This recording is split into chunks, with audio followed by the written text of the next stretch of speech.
Earth is not a silent planet. It speaks constantly through layers of rock, trapped gases, fossilized shells, distorted magnetic fields, and chemical scars embedded deep within its crust. Yet the problem has never been whether Earth tells its story. The problem is that we do not fully understand the language it uses. Across billions of years, the planet has recorded moments of violence, transformation, collapse, and rebirth. Some of these moments whisper gently, like the slow drift of continents or the gradual rise of mountain ranges. Others, however, are abrupt and deafening, geological events so extreme that they appear in the record like a scream frozen in stone. These are the moments that demand attention, and yet many of them remain untranslated, misunderstood, or quickly dismissed as natural anomalies simply because we lack a better explanation. Geologists often describe Earth's history as a book, but it is not a book written in sentences. It is a fragmented archive where pages are missing, ink is smeared, and entire discussion are buried beneath miles of sediment. Still, certain pages stand out so clearly that ignoring them becomes intellectually uncomfortable. They mark periods when the planet's climate shifted with shocking speed, when oceans turned hostile to life, when entire ecosystems collapsed almost overnight. These are not slow evolutionary transitions, they are sudden disruptions.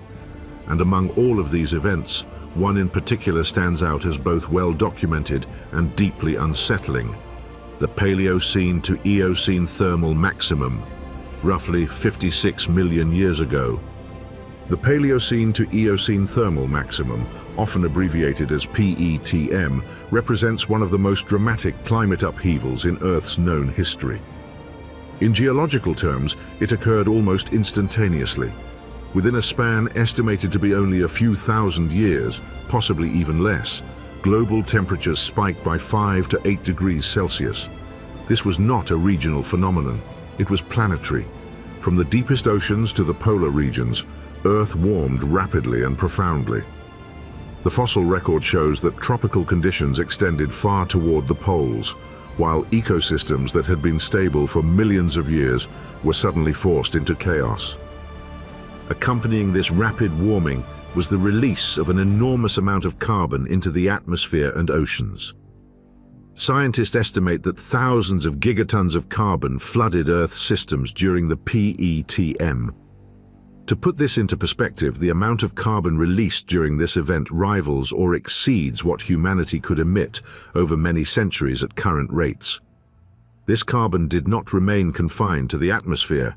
Much of it dissolved into the oceans, triggering widespread acidification. The chemical balance of seawater shifted dramatically, making it hostile to organisms that relied on calcium carbonate to build shells and skeletons. The biological consequences were devastating. Deep-sea ecosystems experienced mass extinctions, particularly among foraminifera, microscopic organisms that form the foundation of many marine food webs. Coral-like organisms struggled or vanished. Shells dissolved more easily, leaving behind malformed or weakened fossils that still bear the chemical scars of that era. On land, mammals underwent rapid changes, including a notable reduction in body size, a response believed to be linked to heat stress and altered food availability. Entire ecological networks were forced to reorganize under extreme pressure. What makes the PETM so troubling is not just its severity, but the absence of a clearly confirmed natural trigger. In most other major climate events, scientists can point to a primary cause: massive volcanic eruptions, asteroid impacts, shifts in Earth's orbit, or long-term tectonic processes. With the PETM, no such explanation fully satisfies the data. Large-scale volcanism has been proposed, particularly from the North Atlantic igneous province, but volcanic activity alone struggles to account for both the speed and the scale of carbon release observed in the geological record. Another leading hypothesis involves the sudden release of methane clathrates, ice-like structures found in ocean sediments that trap methane gas. Methane is an exceptionally powerful greenhouse gas, far more potent than carbon dioxide in the short term. If vast quantities of methane were destabilized and released, it could explain the rapid warming and subsequent carbon isotope signatures found in PETM sediments. However, this explanation introduces its own problems.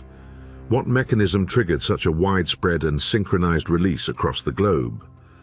Methane clathrates are sensitive, but destabilizing them on a planetary scale would require a trigger of immense energy or coordination. And this is where the uncomfortable questions begin. What if the anomalies of the PETM are not purely natural? What if the explanations we keep cycling through are incomplete because they assume, by default, that no advanced activity could have existed before us? This is not a claim, it is a question. A question rooted not in fantasy, but in the recognition that absence of evidence is not evidence of absence, especially when the evidence we expect may be fundamentally misunderstood. When people imagine an ancient advanced civilization, they picture cities, towers, roads, machines, monuments carved into stone. But this assumption is shaped entirely by our own experience. It presumes that any civilization before humans would leave behind the same kinds of artifacts we do. Yet geological time is merciless to structures. Even our most durable cities would be erased or pulverized within a few million years, subducted into the mantle, ground into sediment, or recycled through tectonic processes. 56 million years is more than enough time for concrete to crumble, steel to oxidize, and entire continents to reshape themselves. If a pre-human civilization had existed, its most enduring legacy would not be buildings or machines. It would be chemical, it would be isotopic, it would be subtle distortions in Earth's natural cycles. Synthetic compounds that do not normally occur in nature could persist as molecular ghosts. Unusual ratios of isotopes might appear in sediments without an obvious geological explanation. Trace radioactive particles could be distributed in patterns inconsistent with known natural processes.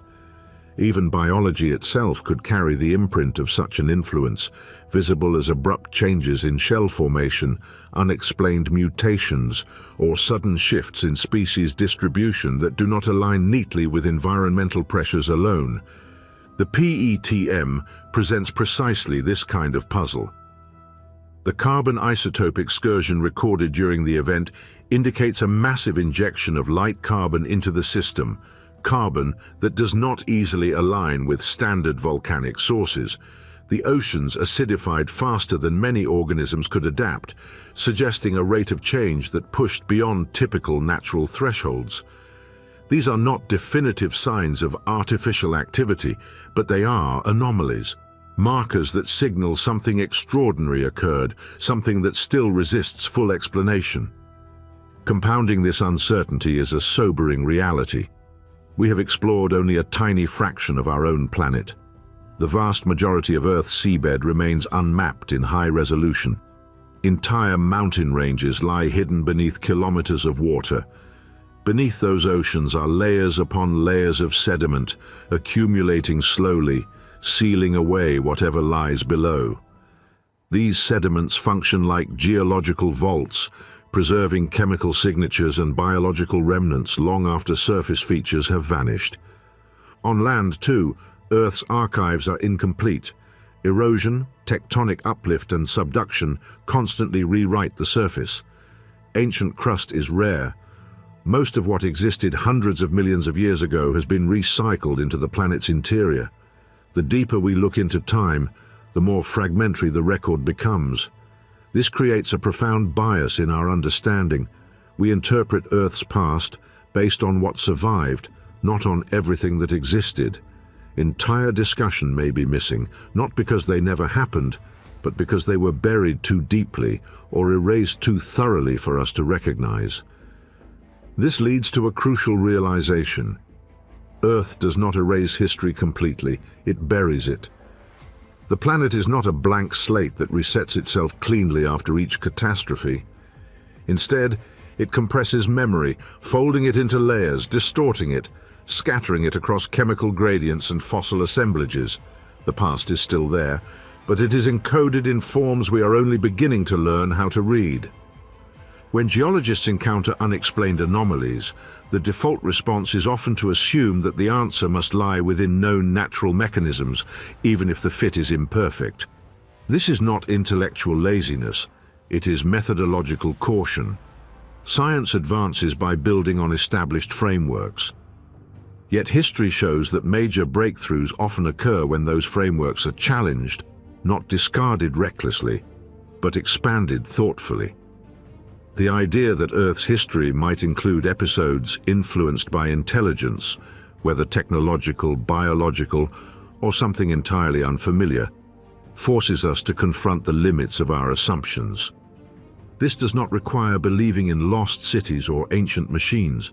It requires acknowledging that intelligence itself may not leave the kinds of traces we expect. If such an influence existed millions of years ago, it may have interacted with the planet in ways that resemble natural processes when viewed through our current lenses. Energy release, atmospheric alteration, chemical pollution, these are all things we associate with modern industrial activity, yet stripped of context and stretched across deep time, they could easily be misclassified as purely geological phenomena.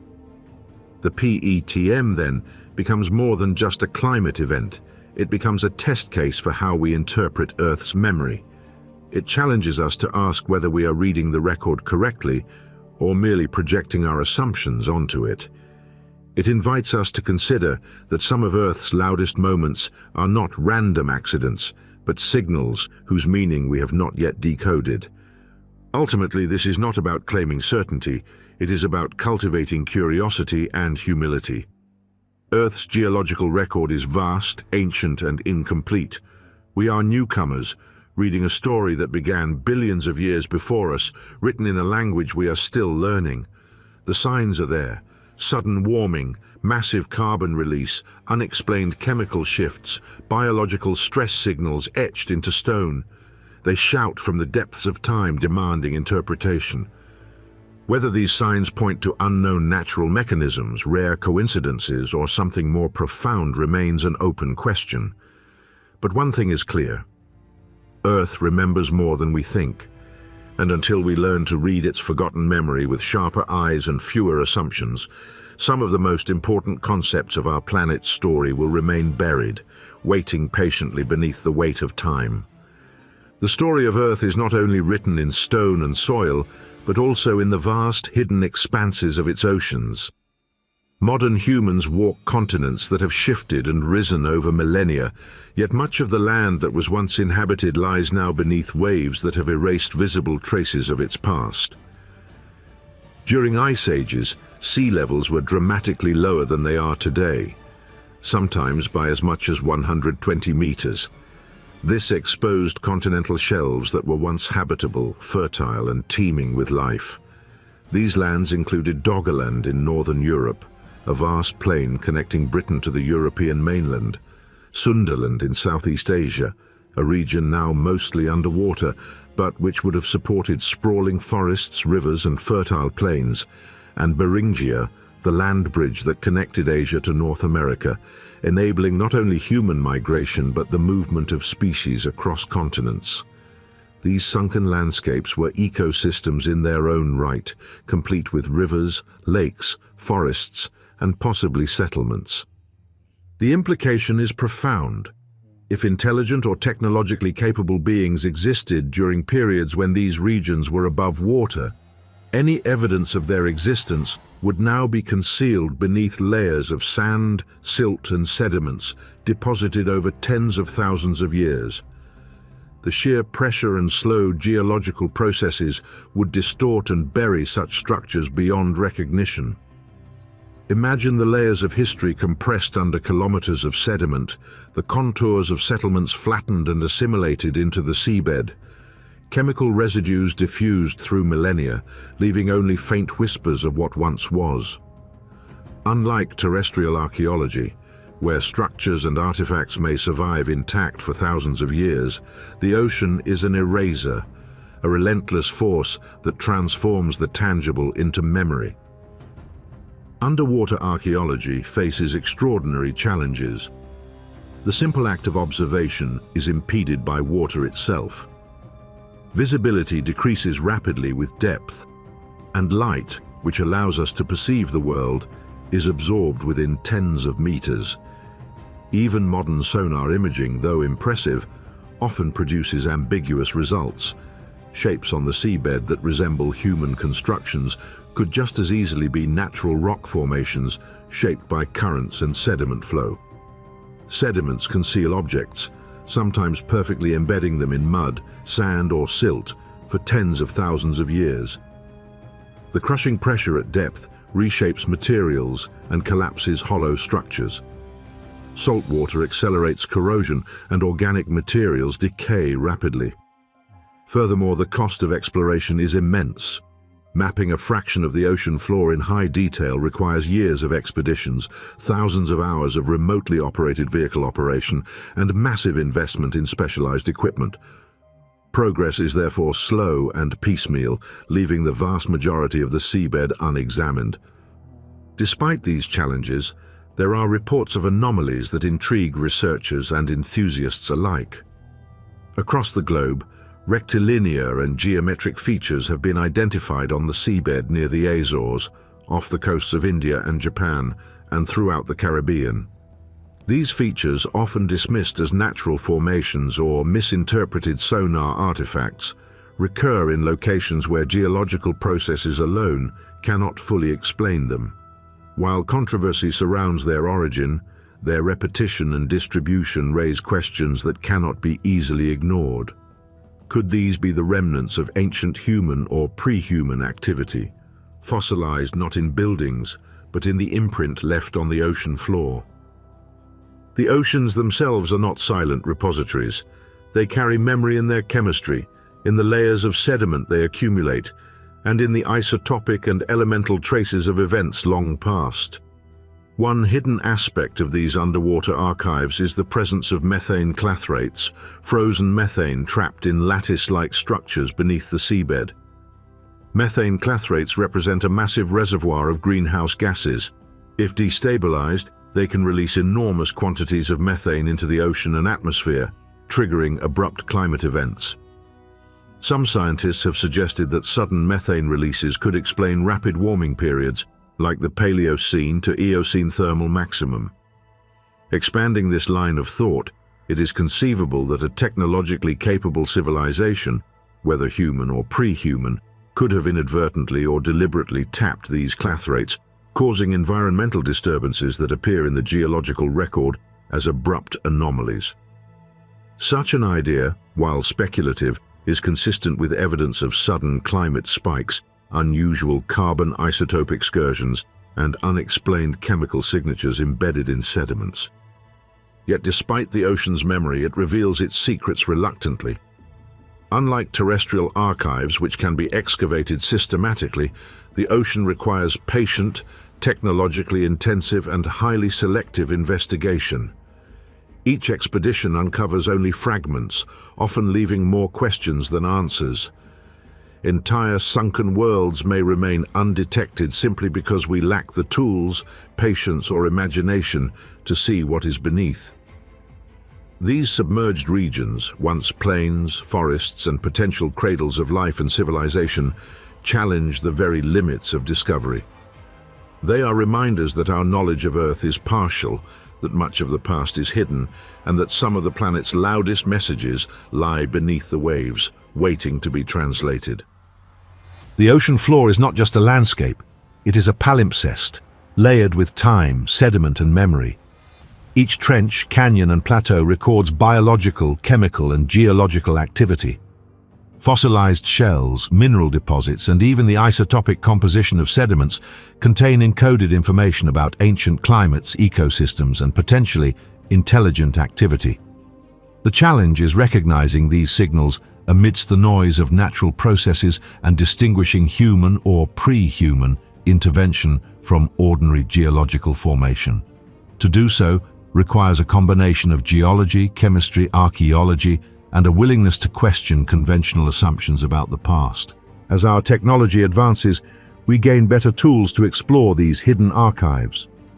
Autonomous underwater vehicles equipped with high-resolution sonar, magnetic sensors, and chemical analysis instruments allow us to glimpse the contours of the seabed in unprecedented detail. Core sampling techniques permit us to extract millimeter-thick layers of sediment, each containing traces of environmental conditions spanning tens of thousands of years. Isotopic analysis can detect subtle deviations from natural norms, pointing to abrupt chemical perturbations. Patterns that once appeared random may now reveal consistency, hinting at activity that falls outside the expected bounds of natural geology.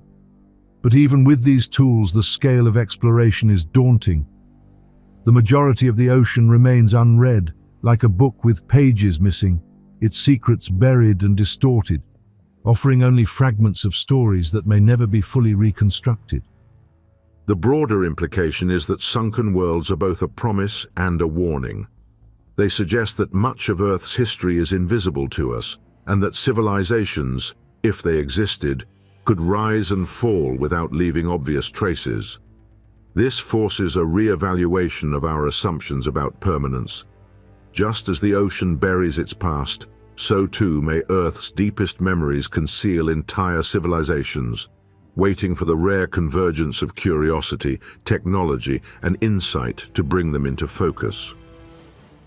These sunken worlds remind us that our understanding of history is provisional, contingent on what survives the tides of time, and that the boundaries of discovery are defined not only by what exists, but by the limits of our perception, our imagination, and our persistence. The oceans, therefore, are reluctant narrators. They remember everything, from the rise and fall of ecosystems to the sudden perturbations in chemistry that hint at extraordinary events. Yet they whisper, never shout, and they allow humans only glimpses of what has been lost. To explore them fully is not merely a matter of technology, it is a matter of perspective. We must learn to read patterns where none seem obvious, to distinguish structure from chaos, to interpret signals that may not fit our conventional definitions of civilization. In this sense, the ocean acts as both archive and sieve, preserving faint echoes of what once was, while erasing the rest, leaving only the curious, the patient, and the perceptive to piece together the hidden history of Earth's sunken worlds. The limits of discovery, therefore, are as much conceptual as they are technological. It is a reminder that the majority of our planet and the history it contains lies just out of reach. Entire landscapes, ecosystems, and possibly civilizations have already slipped beneath the waves, leaving behind only traces that require both rigor and imagination to interpret. The story of sunken worlds is, ultimately, a testament to patience, persistence, and humility. Earth's secrets are not given freely. They must be sought, excavated, and interpreted with care, knowing that what we see today may be only a fragment of the full tapestry of history written across continents, oceans, and deep time. The ocean remembers, but it reveals selectively. It keeps its own counsel, slowly exposing anomalies and strange structures while concealing the vast majority of what lies beneath. This is the ocean's paradox. A perfect archive that is almost entirely unreadable, a memory that exists in silence, waiting for the right eyes to decode it. Every expedition that probes its depths, every sonar sweep or core sample, represents a tiny step in our understanding, and yet even these steps can yield astonishing hints. Submerged landscapes that were once fertile plains may contain not only fossilized flora and fauna, but perhaps the faint chemical or structural residues of activity, intelligent or otherwise, that existed before we arrived. Ultimately, sunken worlds and the limits of discovery challenge not just our knowledge, but our humility. They remind us that history is more than what is visible on the surface. Entire info of Earth's story may be concealed beneath the waves, waiting for future generations to decode them. And in these silent archives, the possibility exists that we may one day glimpse evidence of activity, life, or even intelligence that preceded us. The ocean may reveal its secrets slowly, but in doing so, it underscores a profound truth. The Earth's memory is vast, patient, and relentless, preserving what we cannot yet see for those who are willing to look deeper, think differently, and embrace the full complexity of discovery. The human imagination is profoundly limited by the lens of its own experience. When we think of intelligence, we unconsciously project our own form of cognition and culture onto the universe. We imagine beings that look like us, upright, bipedal, eyes forward, capable of manipulating tools with hands shaped much like ours. We assume that intelligence naturally leads to cities, metallurgy, written language, monumental architecture, and technological artifacts in metals or stone. These assumptions are so deeply ingrained that they influence not only science fiction and popular culture, but also the frameworks of archaeology, anthropology, and SETI, the search for extraterrestrial intelligence. We expect intelligence to be anthropocentric, linear, and recognizable, even across vast stretches of time. This is a profound bias, one that may blind us to evidence of civilizations that do not mirror our own. Evolution, however, is not a predictable blueprint. It is improvisational, opportunistic, and experimental. Life adapts to its environment in ways that often defy our expectation of progress. The lineages of the past show countless examples of unique adaptations, some of which hint at forms of intelligence that are alien to human comprehension. Consider, for instance, the cephalopods of the Devonian era. Long before mammals, birds, or primates evolved, cephalopods demonstrated astonishing problem-solving abilities, complex behavior, and advanced motor coordination. They were capable of manipulating their environment with tentacles, showing remarkable learning abilities, memory, and possibly even communication. Could such species, if extended through evolutionary time, have developed forms of intelligence comparable to or even exceeding that of humans? If so, their civilizations would not have followed our expected patterns. Their technology would have been suited to their own physiology and their own environmental pressures. Imagine an aquatic civilization thriving without fire or metallurgy, without the need for heat or combustion-based energy. On land, human civilization is driven by the ability to transform raw materials with fire, to smelt metals, to harden clay, to cook and pasteurize. For a waterbound species, these imperatives disappear. Their technology might have been entirely organic, developed from coral, kelp, algae, or other biologically abundant materials. They could have built entire structures from living substrates, growing their cities rather than constructing them, shaping ecosystems in ways that would be invisible or incomprehensible to human eyes. A forest of kelp, when carefully tended, might function as a home, a laboratory, a library. Coral could be cultivated into intricate latticeworks capable of filtering, storing, and even transmitting information. Their technology would biodegrade naturally, leaving little trace beyond subtle chemical or isotopic anomalies in the geological record. Such civilizations challenge our expectations of what constitutes evidence. We search for stone foundations, metal alloys, ceramic fragments, and skeletal remains, because these are the artifacts human intelligence typically leaves behind. But non-metallic, biodegradable, or light-sensitive technologies would vanish over time, blending seamlessly with natural formations. A crystalline growth cultivated for data storage might appear to us as a natural mineral deposit. A structural framework of algae, carefully engineered, might be indistinguishable from a dense underwater thicket. The Earth could already contain the echoes of such civilizations. Strata of anomalous crystal arrangements, unusual organic patterns, or chemical deviations that we attribute to geology or biology. Consider the concept of non-metallic technology in more detail. Crystalline and silicon-based constructs, grown rather than forged, would not erode like stone, nor rust like metal. They would be sensitive to light, moisture, or temperature, adapting to their environment over generations.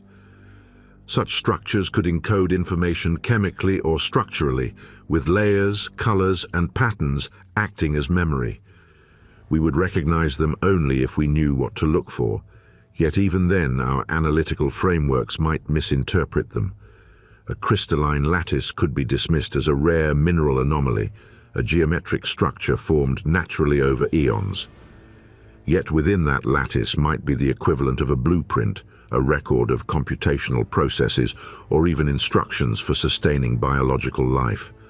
Our detection systems, geologists scanning for mineral compositions, chemists measuring isotopic ratios, might overlook these signals entirely.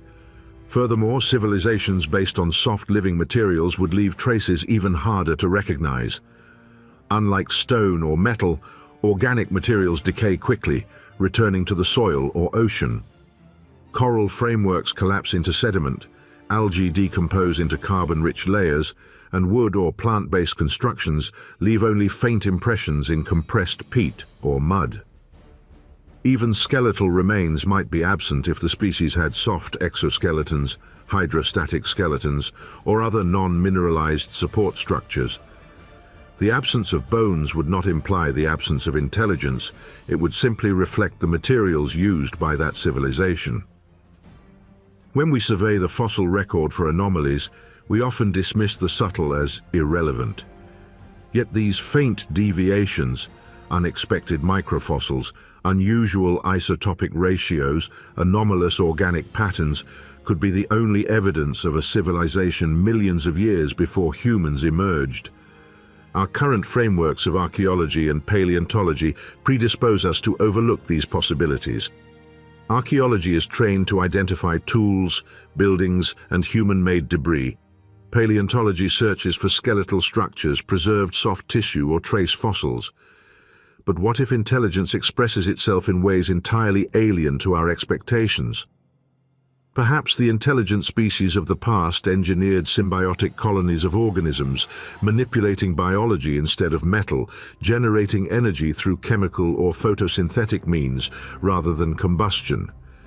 Perhaps their cities were living ecosystems designed to process waste, store knowledge, and regulate energy, all in ways that leave only subtle chemical footprints in sediments. To us, these traces may appear as geological oddities, patterns in crystal growth, or unusual isotopic concentrations.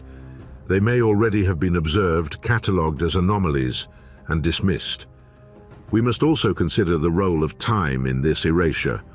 Geological processes, sedimentation, erosion, tectonic shifts, subduction, and metamorphism reshape the Earth continually. Organic structures degrade rapidly, particularly in acidic or oxidizing environments.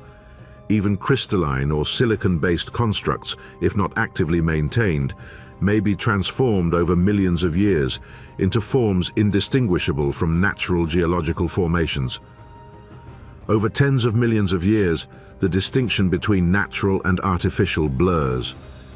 The Earth itself becomes a filter, revealing only fragments and anomalies, hiding the rest beneath layers of stone, sediment, and chemical alteration. The signal of an ancient intelligence, if it ever existed, may already lie buried in plain sight, encoded in forms that our minds struggle to recognize. There is also a psychological barrier to consider. Humans have difficulty recognizing intelligence outside familiar contexts. We anthropomorphize because it is convenient. It allows us to extrapolate intentions, behaviors, and social structures from familiar templates. A cephalopod-based civilization, a silicon crystal-based culture, or an algae-engineered city may fail to register as intelligent simply because it violates our expectations. We may pass over entire epochs of advanced life, mistaking its traces for geological noise. This bias extends to our interpretation of anomalies in sediment cores, seabed imaging, and fossilized strata. Patterns that do not fit human norms are often discarded as natural coincidence or statistical outliers. The intelligence that doesn't look like us is in essence invisible precisely because we do not know how to perceive it. Moreover, the concept of non-metallic, grown, or light-sensitive technology invites speculation about information storage and transmission beyond our current understanding. Biological and chemical systems can encode information with remarkable density and resilience. DNA, for instance, stores data with far greater efficiency than any silicon chip. Similarly, protein folding, Crystal lattice structures or layered organic composites can encode instructions, history or knowledge in ways that persist even in the absence of traditional artifacts. A civilization employing such strategies could leave behind a record invisible to our instruments, detectable only through careful unconventional analysis, measuring subtle chemical gradients, identifying atypical isotopic distributions, or decoding complex organic structures in sedimentary layers. It is conceivable that evidence of such intelligence already exists, misinterpreted as geological or biological quirks. Rectilinear crystal arrangements, unusual isotopic anomalies, or persistent microstructures in sediments might be the signature of advanced, non-anthropocentric engineering. Yet, because they do not conform to our preconceived notions of civilization, they remain uninvestigated, catalogued as outliers or anomalies. This possibility forces us to confront the limitations of our perception. Civilization, intelligence, and technological expression need not follow the human model. They are adaptive, experimental, and often fleeting.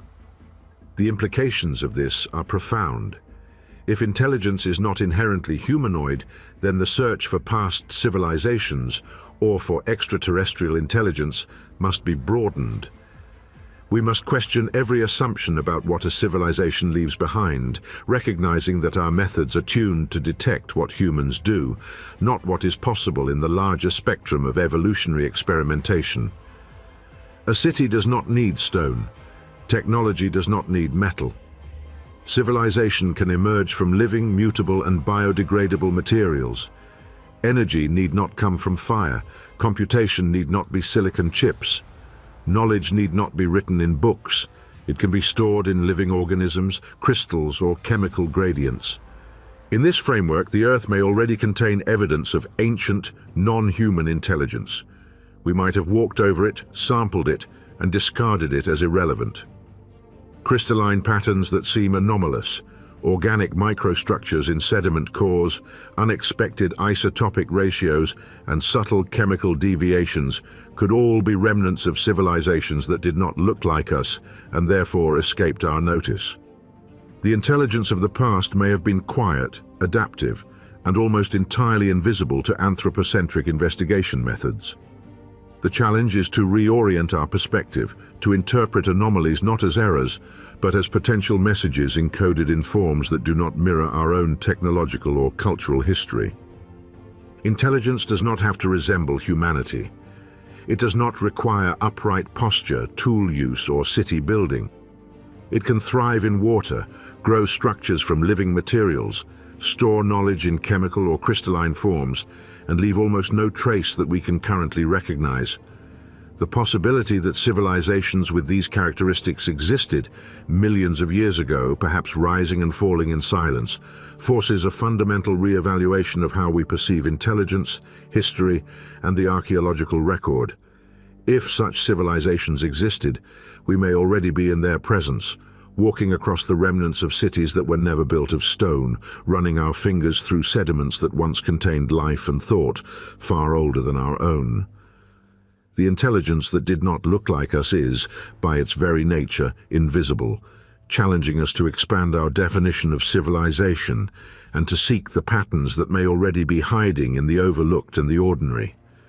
When we speak of intelligence, we instinctively picture a centralized brain, a seat of cognition located in a single organism, processing information, making decisions, and guiding behavior. From this anthropocentric perspective, intelligence is a property of individual beings. We have extrapolated this model to our search for extraterrestrial or ancient terrestrial civilizations. A ruler or a scientist, an architect or an engineer, an identifiable seat of thought that directs action. And yet, nature repeatedly demonstrates that cognition is not confined to a singular brain. Intelligence, in the broader tapestry of life, can be distributed, emergent and slow, taking forms that defy our conventional understanding. Consider fungal mycelium, an intricate web of filaments spreading across the forest floor, connecting plant roots, decomposing organic matter, and facilitating nutrient exchange. This subterranean network acts as both circulatory system and nervous system for the forest, transmitting chemical signals across kilometers of soil. Mycelial networks can learn, remember, and respond to stimuli in ways that resemble decision-making. They can reroute nutrients to favored plants, detect threats from pathogens or herbivores, and even alter their growth patterns based on past events. This distributed intelligence is fundamentally different from a brain, yet it is highly adaptive and efficient. It operates without neurons or synapses in the human sense, relying on chemical gradients and electrical impulses propagating through a complex lattice. Similarly, coral reefs, though seemingly static, host an intricate multi-species network of organisms interacting over decades and centuries. Coral polyps, algae, bacteria, and other reef-dwelling life forms form a living computational system. They regulate nutrient cycles, respond to environmental stresses, and maintain ecological balance. Viewed through the lens of distributed intelligence, a reef is not merely a collection of individual creatures. It is a collective organism with emergent properties, capable of processing environmental information and adapting over generations. Like fungal networks, it embodies memory, not stored in a centralized organ but in the structure, composition, and interconnections of the living system. Even slime molds, which have fascinated biologists for decades, provide a compelling model of distributed cognition. The single-celled organism Physarum polycephalum can navigate complex mazes, optimize nutrient pathways, and anticipate periodic environmental changes, all without a nervous system. Its problem-solving is emergent, a property of the system as a whole, rather than a decision of any single component. If intelligence can exist in such forms on Earth today, there is no reason to assume that past civilizations could not have evolved along similar lines, creating complex intelligent systems entirely alien to human expectations. From these examples, we can begin to conceptualize intelligence as a property not of individuals, but of networks, distributed minds operating at scales far larger than the body or even the species. Consider the possibility of planetary-scale cognition. Life, if it were organized and persistent enough, could encode memory and decision-making across ecosystems, continents, and even geological epochs. Chemical signaling, mineral interactions, and ecological networks could act as a kind of slow computation, storing information in soil, sediment, rock, or water. Here, intelligence does not rely on speed or immediate feedback. It can operate on timescales of centuries, millennia, or even millions of years. The memory of a system like this might be written not in stone or metal, but in isotopic ratios, sediment composition, organic structures, or subtle shifts in mineral layers. The Paleocene to Eocene thermal maximum, the mysterious carbon spikes in deep time, the subtle anomalies in chemical stratigraphy. These could represent echoes of planetary-scale processes, perhaps even the distant thoughts of systems that once, or still, respond intelligently to their environments. This raises profound questions about how we define civilization. Human civilization is often measured by monuments, industry, and centralized production, cities, skyscrapers, machinery, written records. But what if the measure of intelligence lies not in industry but in balance? A civilization could exist that never builds machines, never leaves towers of stone, and never carves inscriptions into walls. Its achievements might lie in stability rather than conquest, in equilibrium rather than expansion. Such civilizations could maintain ecosystems, regulate chemical cycles, and preserve their environment over millennia. Their technologies would be organic, adaptive, and virtually invisible to us, leaving only subtle imprints in the chemical or biological record. In this context, the markers of intelligence would be patterns of ecological resilience, unusual isotopic consistency, or anomalous biodiversity patterns sustained over geological timescales. Subterranean intelligence takes this concept even further. Life miles beneath the crust could evolve in ways utterly invisible to surface dwellers. Energy sources in these realms are abundant yet unconventional. Geothermal vents, chemical gradients, and radioactive decay could fuel metabolic systems. Communication might rely on vibration, magnetic flux, or heat transfer rather than light or sound. Civilizations in these environments would be isolated from surface catastrophes, shielded from asteroid impacts, climate shifts, and solar radiation. Their societies might be layered over millennia, developing slowly, patiently, and subtly, encoding knowledge in mineral lattices, biofilms, or chemical gradients. Such subterranean intelligences would challenge our very definitions of life and civilization, yet they may be thriving or lying dormant beneath our feet even today. Crystalline lattices offer an extraordinary possibility for data storage and computation. Unlike metals which corrode or organics which decompose, crystals can endure immense pressure and time, preserving structure at atomic scales. If a subterranean civilization or distributed planetary intelligence used crystalline lattices to encode information, those lattices could persist for millions of years, hidden beneath sediment or rock. What might appear to us as natural mineral deposits could be sophisticated, living repositories of information. Over time, tectonics, erosion, and sedimentation could bury these lattices deeper, insulating them from detection while preserving their function for future discoverers. It is also worth considering the concept of intelligence that does not require cities. Human assumptions about civilization are bound to our model. We equate technological complexity with urbanization. Yet life need not cluster in dense metropolises to exhibit advanced cognition. Intelligence can exist in forests, oceans, soil, or underground networks. A civilization could be entirely decentralized, composed of interacting nodes of organic or mineral structures, with each node performing computation, storage, or ecological management. Such a civilization may never leave artifacts recognizable to human eyes, yet its influence on the environment, on chemical cycles, and on the biosphere could be profound. Recognizing such intelligence requires shifting our paradigm from the expectation of monuments to the observation of patterns, from visible structures to functional imprints. The persistence of distributed minds challenges our perception of temporality. While humans measure intelligence in lifetimes or at most centuries, planetary or subterranean intelligences operate on geological timescales. Their processes unfold over thousands or millions of years, making them imperceptible to observers anchored in the present. A mycelial network may respond to a drought over decades, a coral reef may adjust to rising seas over centuries, and subterranean civilizations may evolve over millennia, calculating slowly through chemical gradients, energy flows, and mineral interactions. The cumulative memory of these systems could encode warnings, strategies, and adaptations spanning epochs, yet remain invisible to surface intelligence until we learn how to interpret the signals. We must also account for the possibility of dormancy. Intelligence does not need to be continuously active to exist. Subterranean or distributed civilizations may enter periods of stasis, conserving energy and resources, awaiting environmental cues to reactivate.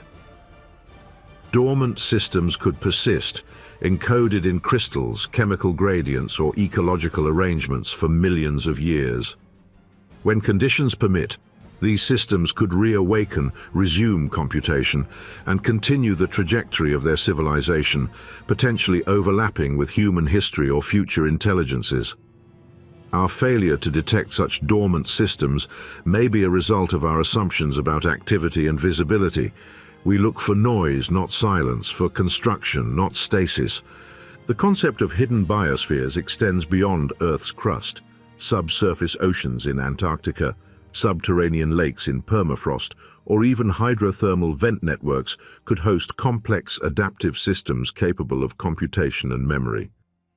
Life in these environments could evolve independently from surface ecosystems, developing alternative chemistries, communication methods, and forms of intelligence. Each of these hidden biospheres could represent a node in a planetary-scale network, encoding information about the environment, biological interactions, and even past catastrophes. Such networks might leave subtle imprints on the geological or chemical record, detectable only by analyzing anomalies with an open mind. The implications of distributed and hidden intelligences are profound. They challenge the anthropocentric notion that intelligence is linear, centralized, and visible. They force a rethinking of archaeology, paleontology, and environmental science. The search for past civilizations must expand beyond monuments and artifacts to include chemical signatures, isotopic anomalies, ecological patterns, and geological irregularities. They compel us to consider that Earth itself may be a repository of intelligent processes, some of which predate humanity by millions of years. These processes could have shaped mass extinctions, climate shifts, or chemical anomalies without leaving any visible trace of their architects. If we accept the possibility of distributed subterranean or planetary-scale intelligences, then much of Earth's noise becomes a potential archive. Anomalous mineral deposits, unexpected isotopic ratios, sudden shifts in sediment composition, or unexplained biological structures may represent signals of cognition rather than random chance. What has been dismissed as natural variation, coincidence, or measurement error may in fact be a record, carefully encoded and preserved across geological epochs. For decades, humanity has grappled with a profound question. If the universe is vast, old, and teeming with stars, planets, and possibilities, why do we not see evidence of other intelligent life?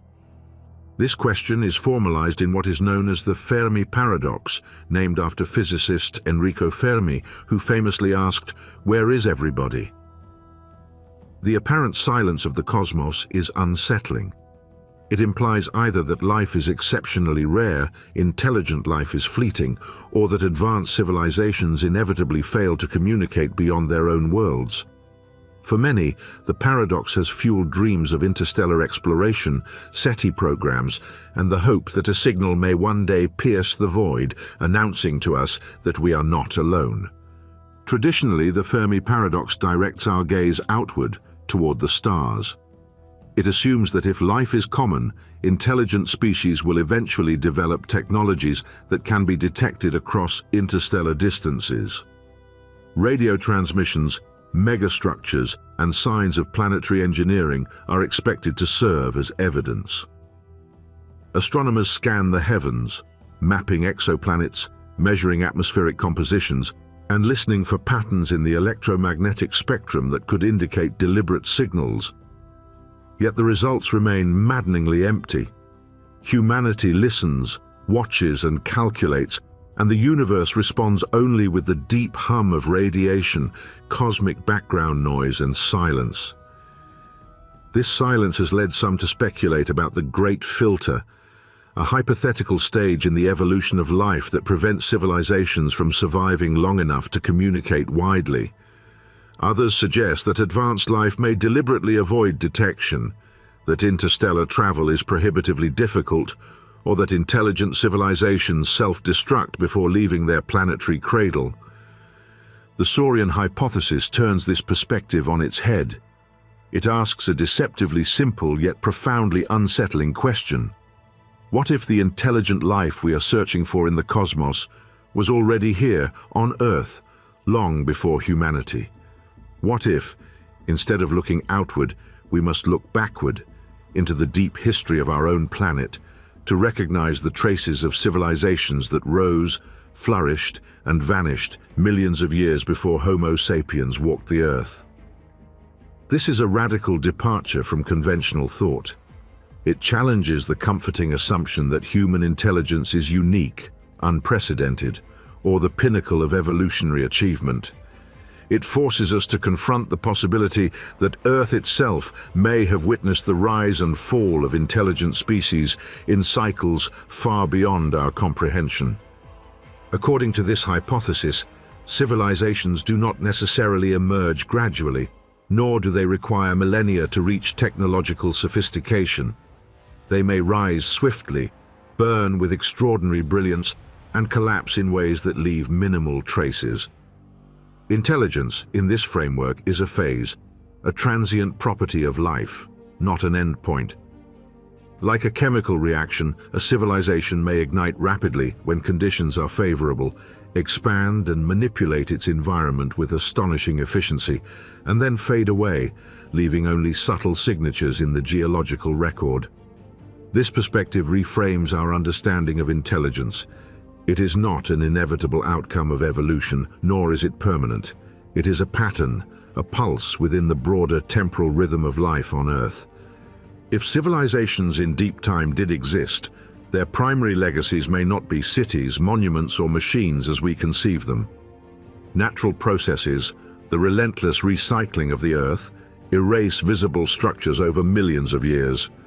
Mountains crumble to gravel, rivers carve away landscapes, and oceans engulf what was once dry land.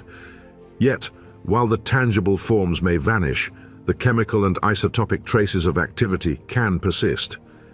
Geological signatures, therefore, become the equivalent of techno-signatures, sudden spikes in carbon isotopes, anomalous concentrations of rare elements, or layers exhibiting unusual chemical ratios could all represent the residual footprint of intelligent activity.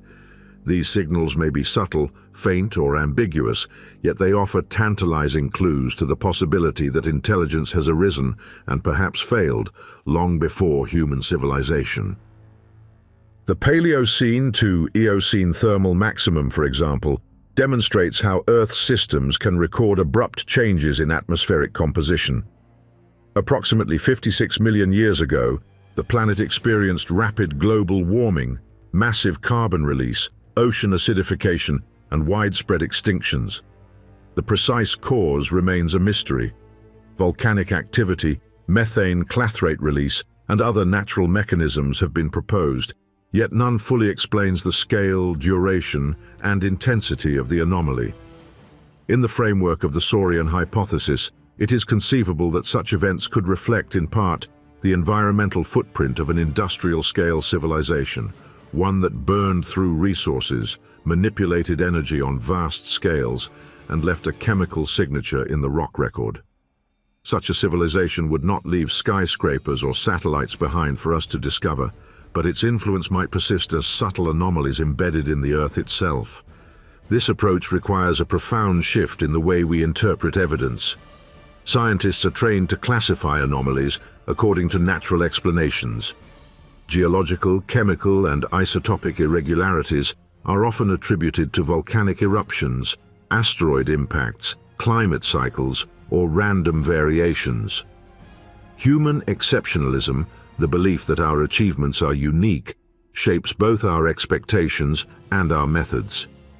As a result, the possibility of past intelligent life is often dismissed, not on the basis of empirical impossibility, but because it challenges deeply held assumptions. In essence, the signal may not be missing at all. We may simply be misinterpreting it.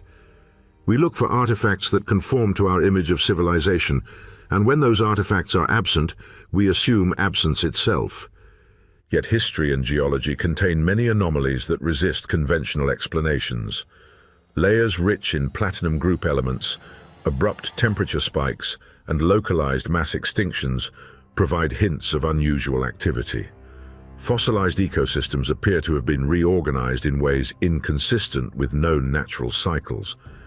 In each case, the anomaly can be rationalized as the product of natural processes, yet alternative interpretations, such as the influence of intelligent activity, cannot be entirely ruled out. If we expand our imagination, the possibility that intelligence has shaped the Earth's systems before humanity becomes plausible. The idea is not that cities rose and fell like those of ancient Mesopotamia or the Inca Empire, but that intelligent activity leaves signatures in ways we are only beginning to comprehend. Chemical, isotopic, and geological footprints encoded across millions of years. The Silurian hypothesis also emphasizes the temporal fragility of intelligence. Civilizations may arise, manipulate their environment, and then collapse before leaving behind recognizable structures. Mass extinctions, climate upheavals, tectonic shifts, or self-induced crises could erase the visible traces of even highly advanced societies. Whereas human history is often recorded in monuments, documents, and satellites, earlier intelligences may have relied on impermanent materials, distributed cognition, or ecological manipulation. Their artifacts, if any, could be organic, biodegradable, or deeply integrated into environmental systems.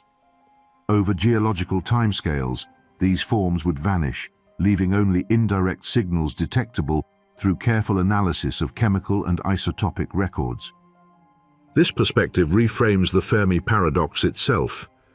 Instead of asking why intelligent civilizations are absent in the cosmos, we ask why evidence of past intelligence is so elusive here on Earth. Perhaps the paradox is not about the silence of the universe, but about the limitations of human perception and expectation. If intelligence is transient, rare, and often ephemeral, then civilizations may be common yet invisible, leaving signals that are subtle, easily misinterpreted, or buried beneath kilometers of rock and sediment. In this view, Earth may already contain the answer to Fermi's question. Intelligent life has arisen before, but it was neither permanent nor conspicuous in ways we would recognize. Moreover, the Silurian hypothesis implies that human civilization may itself be subject to the same patterns. Just as past civilizations could have risen and collapsed before leaving permanent monuments, so too might humanity be a brief flare in Earth's deep history. Our technological advances, industrial emissions, and alteration of planetary systems may be just one iteration of a recurring phenomenon. Carbon spikes, mass extinctions, and chemical anomalies recorded in the geological strata may reflect repeated cycles of intelligent activity, some natural, some anthropogenic, and some potentially attributable to civilizations that predate us by millions of years. This realization has profound implications for both science and philosophy. It challenges human exceptionalism, reminding us that intelligence may be a fleeting property rather than a defining feature of the planet. It underscores the need for humility in interpreting anomalies, encouraging scientists to consider possibilities that fall outside conventional frameworks. It reframes our search for extraterrestrial life, suggesting that the most compelling evidence of intelligence may be found not among distant stars, but in the subtle chemical, isotopic, and ecological traces embedded in the Earth itself. Indeed, this hypothesis calls for a re-evaluation of methodology. Geological, chemical, and paleontological data must be examined with an eye toward anomaly, pattern, and context.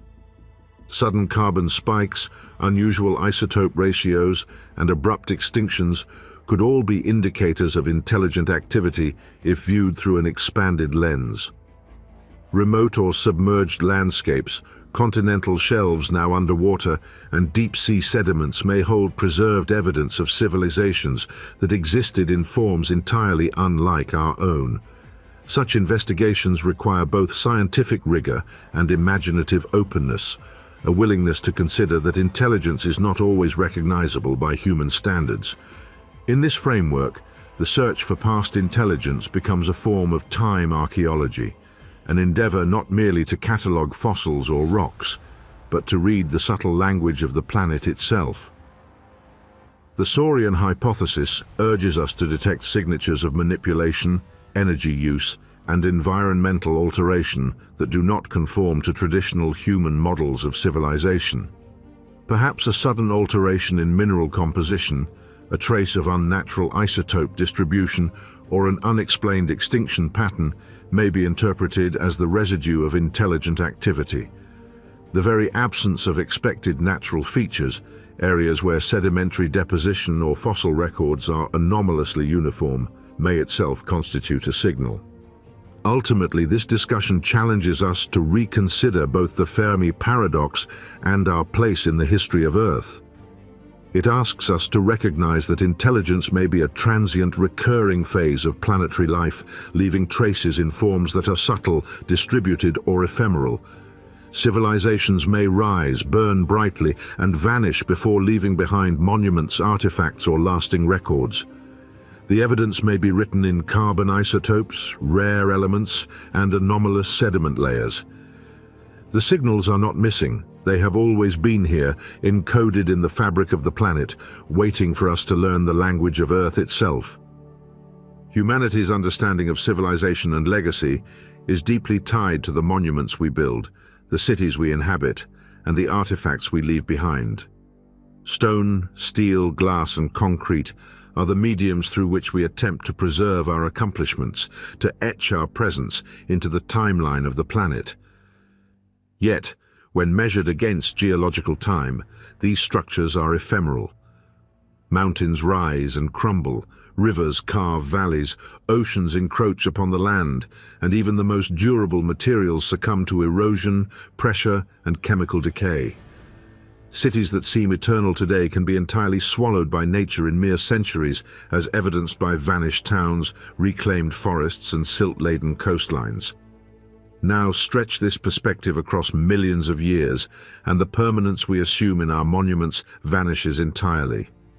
The pyramids, the Colosseum, the Great Wall, whatever survives is an anomaly, a lucky exception, and even that will eventually succumb to the relentless processes of planetary geology. In the grand chronicle of the Earth, human constructions are fleeting scratches, almost nothing compared to the deep and inexorable cycles of rock, water, and time. If we accept that traditional monuments cannot survive geological time, the question arises, how might a civilization truly communicate across deep time, or leave a trace that endures for tens of millions of years? The answer may not lie in stone, metal, or synthetic materials at all, but in media far more subtle, far more enduring, and far more deeply intertwined with the living fabric of the planet. Life itself may be the ultimate archival system, a resilient and adaptive medium capable of storing information across unimaginable spans of time.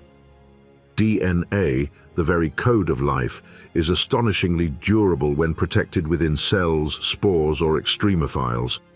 It can survive conditions that would obliterate paper, stone, or silicon. Within the sequence of nucleotides lies the potential to encode vast amounts of information, far beyond the storage capacity of any physical monument. A civilization with the foresight to understand this could store knowledge within living organisms, embedding it in genomes designed to endure, replicate, and propagate across millennia. Imagine a civilization that, recognizing the futility of building lasting monuments on shifting sand, turned to biology for permanence. They might encode knowledge into microbial genomes, engineering DNA sequences that carry the blueprint of technology, mathematics, or art. Extremophiles, organisms capable of surviving extreme temperatures, radiation, pressure, or chemical stress, could serve as carriers of these messages. Dormant for millions of years, hidden beneath ice, deep within sediment, or in the subsurface crust, these life forms could survive mass extinctions, climate upheavals, and geological cataclysms that would erase conventional records. They would become living time capsules, carrying encoded intelligence through epochs, waiting for conditions favorable to their awakening. The concept of information storage in DNA opens further possibilities. Some portions of the genome, often dismissed as junk DNA, are surprisingly resilient and can persist across evolutionary timescales. While we now understand that some of this non-coding DNA plays regulatory or structural roles, the Silurian hypothesis suggests a tantalizing alternative. Perhaps hidden within this apparent biological detritus lies intentional encoding, messages meant not for contemporary humans, but for some intelligent successor capable of decoding them. This would require not just knowledge of biology, but foresight. The creators would have to predict that life would persist, that evolution would continue, and that some form of intelligence could eventually arise capable of reading the genetic script. Knowledge stored in this way could be incredibly subtle, interwoven into the very biology of the planet, imperceptible to conventional archaeological or geological investigation, yet resilient to the ravages of time. But the possibilities of cross-temporal communication need not be restricted to biology. Non-biological media offer alternative strategies for encoding knowledge across deep time. Crystalline structures, for instance, are capable of maintaining resonance patterns, vibrations, or lattice arrangements that persist for millions of years. A civilization aware of this property could engineer crystals with encoded information, embedding data in arrangements that remain stable even under pressure, heat, or erosion. These structures could act as geological hard drives, their patterns decipherable only with technology capable of reading subtle vibrational or optical signals. Beyond crystals, even the fundamental particles and forces of physics could be exploited for communication. Neutrino emissions, quantum states, or lattice-based systems could encode information in ways that survive natural disasters, geological upheaval, and the slow erosion of surface memory. Messages might be written in the resonances of the Earth itself, waiting for an advanced intelligence to perceive and interpret them. Such messages, however, would not necessarily be passive. Advanced civilizations could create active systems, engineered to awaken only under specific conditions. Dormant biopolymer machines or synthetic life forms could be triggered by environmental cues, chemical gradients, or geological changes. They might remain inert for millions of years, activating only when a successor civilization reaches a level of sophistication sufficient to comprehend them.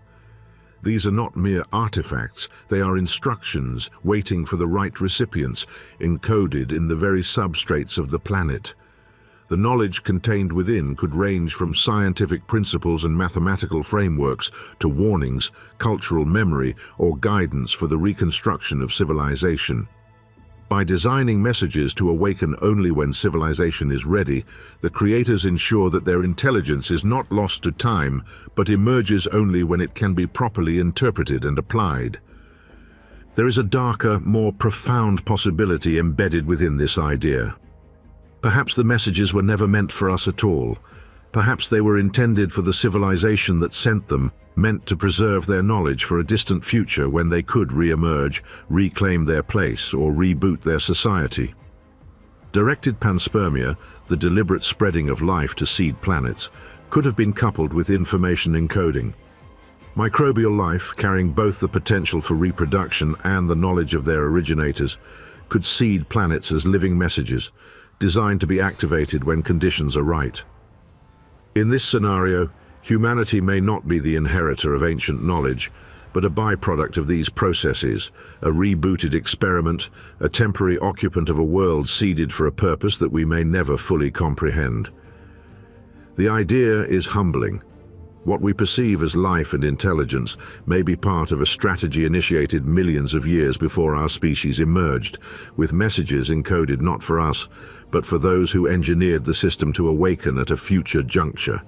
This raises profound questions about intention, legacy, and survival. Civilizations that wish to endure across geological timescales must think in eras, not decades. They must move beyond monuments and media that decay in centuries and embrace strategies that leverage biology, chemistry, and physics to encode knowledge resiliently. They must anticipate mass extinctions, tectonic upheavals, climate shifts, and planetary transformations. In this context, DNA becomes more than a code for life. It becomes a medium for preserving consciousness, ideas, and intelligence itself. Extremophiles are not merely survivors, they are guardians of knowledge, vessels of messages designed to persist when memory and conventional records fail. Even the structure of minerals, the resonance of crystals, and the physics of subatomic particles could serve as archives, embedding messages deep within the planetary fabric. The implications extend beyond mere survival. If civilizations can send messages across deep time, they also redefine the concept of intergenerational responsibility. Knowledge may not be preserved for contemporaries, but for beings millions of years in the future, capable of interpreting, learning, and building upon it. Civilization becomes an act of trust with the future, an acknowledgement that intelligence is temporary and must find ways to endure through proxies, mediums, and strategies beyond the human scale of perception. In this light, the Silurian hypothesis suggests that intelligence, far from being exceptional, may be recurrent, embedded in cycles of rise, fall, and preservation.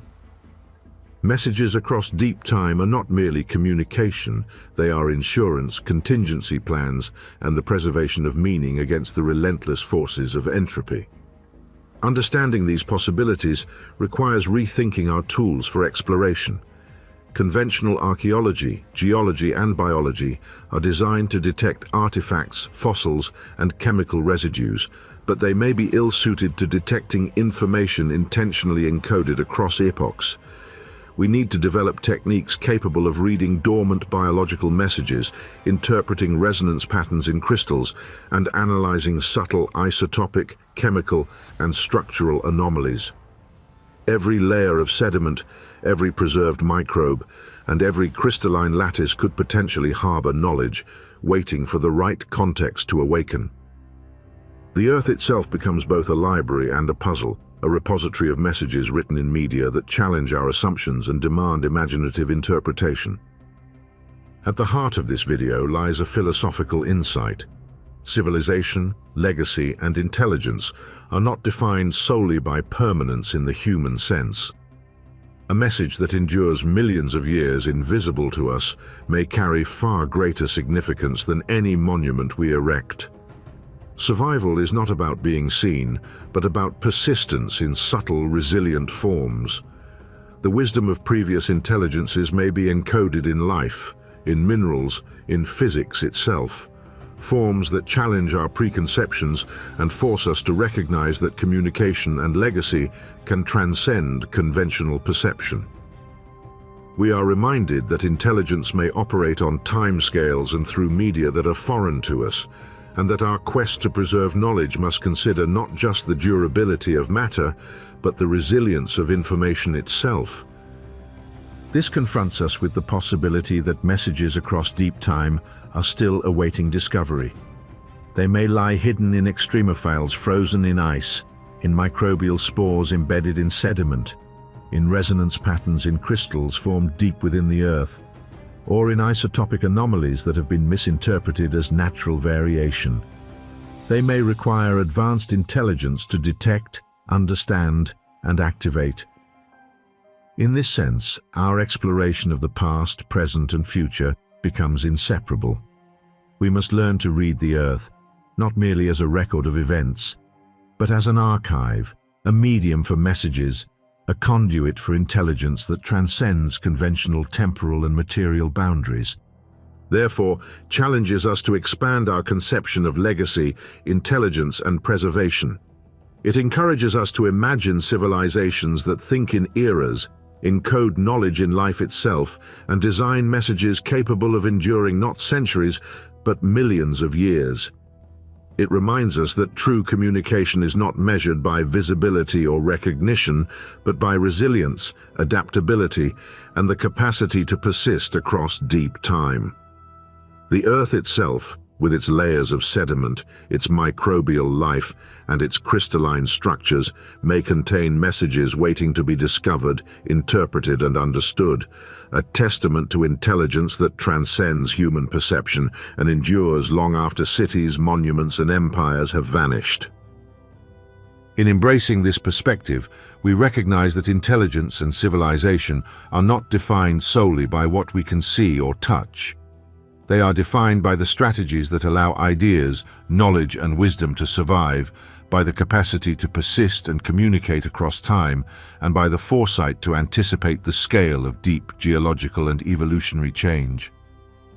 Messages across deep time are the ultimate expression of intelligence.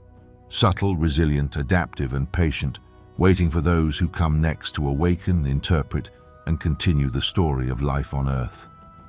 The Earth is a planet in perpetual motion, a dynamic system where nothing is fixed, nothing is permanent, and nothing, no matter how carefully crafted, can resist the slow but relentless forces of geology, climate, and entropy. Mountains rise, only to crumble into gravel under the weight of time and the friction of wind, rain, and ice.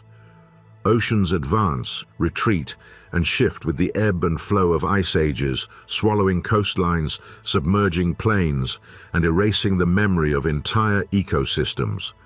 Continents drift, colliding and fracturing in patterns that unfold across tens of millions of years, reshaping the surface of the planet. In this ceaseless choreography, every civilization that has ever arisen faces a stark reality. No structure, no city, no monument, no machine, no artifact is immune to the passage of deep time. The Earth does not simply forget, it transforms, recycles, and eventually obliterates almost every trace of its former inhabitants. What remains is fleeting, fragile, and often cryptic. This is the essence of what has been called the sandcastle principle. The sandcastle principle is deceptively simple, yet it carries profound implications. Imagine building a sandcastle on the shore, knowing that the tide will eventually reclaim it.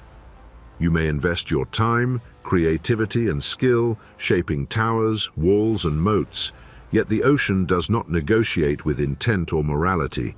It simply follows the inexorable laws of physics. Eventually, waves dismantle the castle grain by grain, leaving no trace of the labor that created it. Civilizations in this analogy are sandcastles on a planetary scale.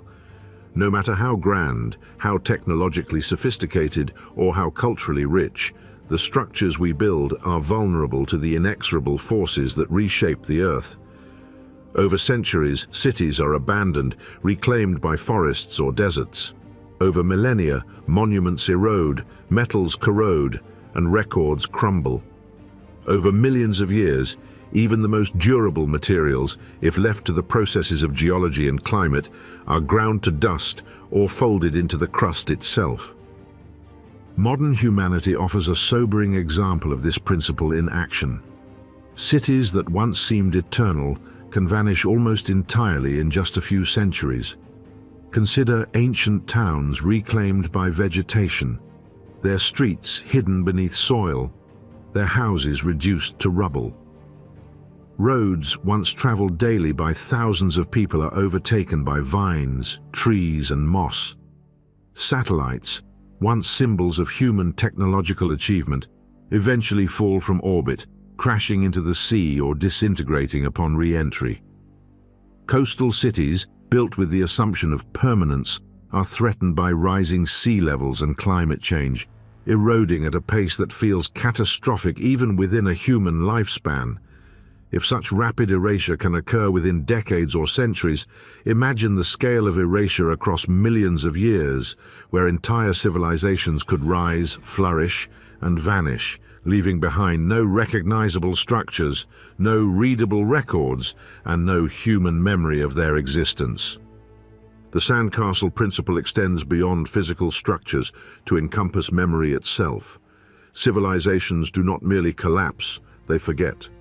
Languages die when speakers vanish, leaving no fluent record. Knowledge stored in scrolls, books, and digital media becomes unreadable or lost entirely when systems fail.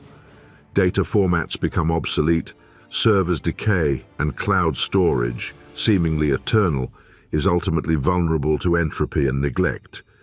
History, as recorded by humans, is incomplete and biased. It preserves certain narratives while discarding others. Over geological time, the decay of memory compounds the decay of matter. Entire epochs of knowledge may vanish, leaving only subtle chemical or geological traces to hint at what once existed. What remains may be as ephemeral as the ripples in sediment, as cryptic as carbon spikes in geological layers, or as ambiguous as isotope anomalies in rock strata. These shadows of civilization are faint whispers of what was, and they require careful, imaginative interpretation to be understood. Chemical shadows and geological markers offer the most enduring evidence of vanished civilizations, yet they are almost always subtle and easily misinterpreted.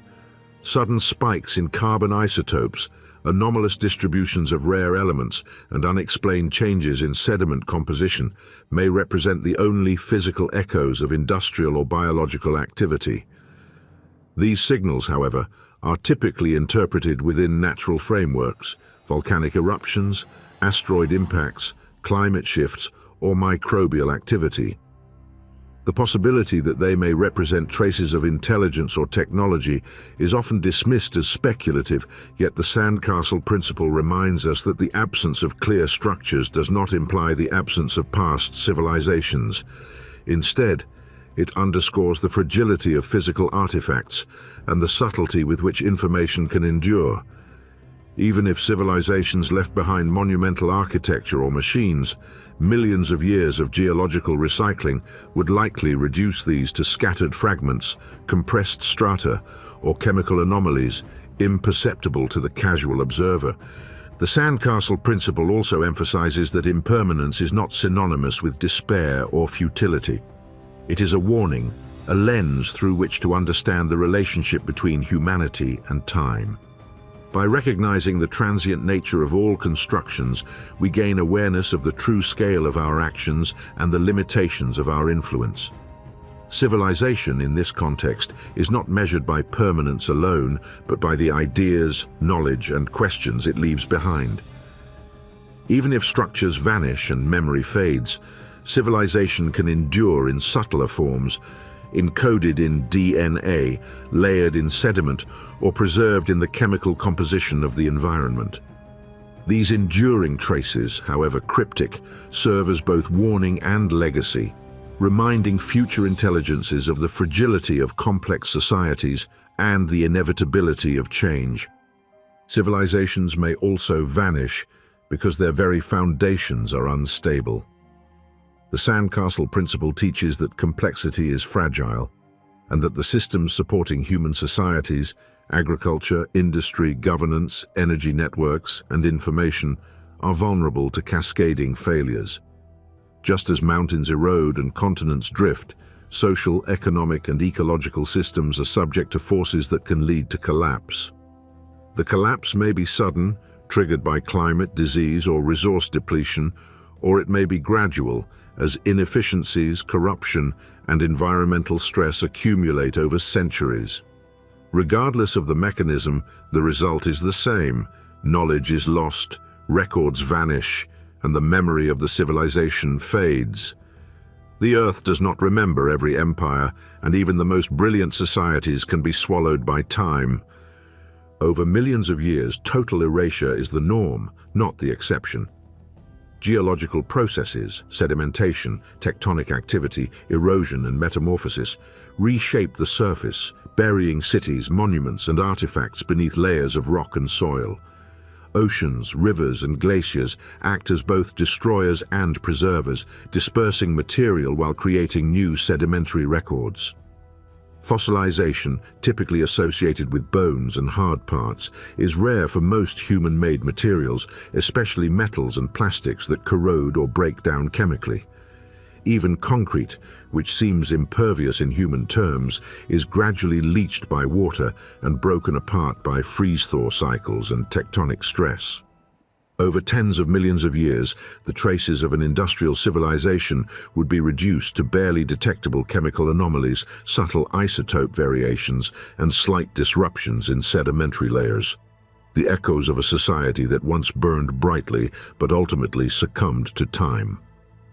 The sandcastle principle also applies to culture and memory. Languages die not only because speakers vanish, but because the contexts in which they are used change or disappear entirely. Records written on paper decay, ink fades, and digital storage becomes obsolete. Knowledge encoded in ephemeral media, dependent on fragile infrastructure or electricity, is particularly vulnerable. Oral traditions, while resilient, are also subject to distortion, loss, and selective preservation. Civilizations forget as much as they collapse, and memory is rarely linear or complete. What survives may be fragmentary, obscure, or misinterpreted, yet these fragments can provide insight into past societies if approached with imagination and rigorous scientific methodology. The lessons of the sandcastle principle extend to modern humanity. We live with the illusion of permanence, constructing cities, satellites, and digital archives that seem secure and enduring. Yet, even in our own era, we witness the impermanence of human achievement. Coastal erosion threatens massive urban centers, industrial accidents leave lasting but uneven environmental impacts, and digital infrastructure is vulnerable to obsolescence and decay. Viewed through the lens of deep time, the achievements of modern civilization may leave little more than faint chemical fingerprints, isotopic anomalies, and subtle disruptions in sedimentary and biological systems. The awareness of this fragility is not meant to evoke despair, but to instill a sense of responsibility, humility, and perspective. Beneath our feet lies a record far more vast, intricate, and enigmatic than the human mind can easily comprehend. The Earth itself functions as a colossal, encrypted archive, a palimpsest of events, processes, and potentially civilizations that have risen and fallen over hundreds of millions of years. Unlike a library, which is intentionally organized, catalogued, and preserved, the Earth's archive is chaotic, fragmented, and often inaccessible. Its pages are written not in ink, but in layers of rock, shifts in isotopes, subtle chemical anomalies, fossilized organic compounds, and the complex interplay of sedimentation and tectonics. Each layer is a record of events that unfolded over vast stretches of time, many of which may appear to us as natural phenomena, yet may conceal patterns that hint at intelligence, technology, or civilizations that have long vanished. We, as a species, have barely scratched the surface of this archive.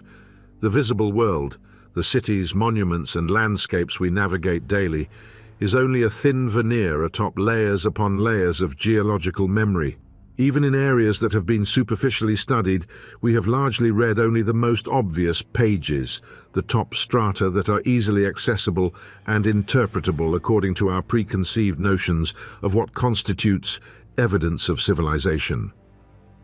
We dig where we expect to find human artifacts, primarily near known archaeological sites, within regions where human activity is historically documented, or in locales where prior discoveries suggest the potential for more finds.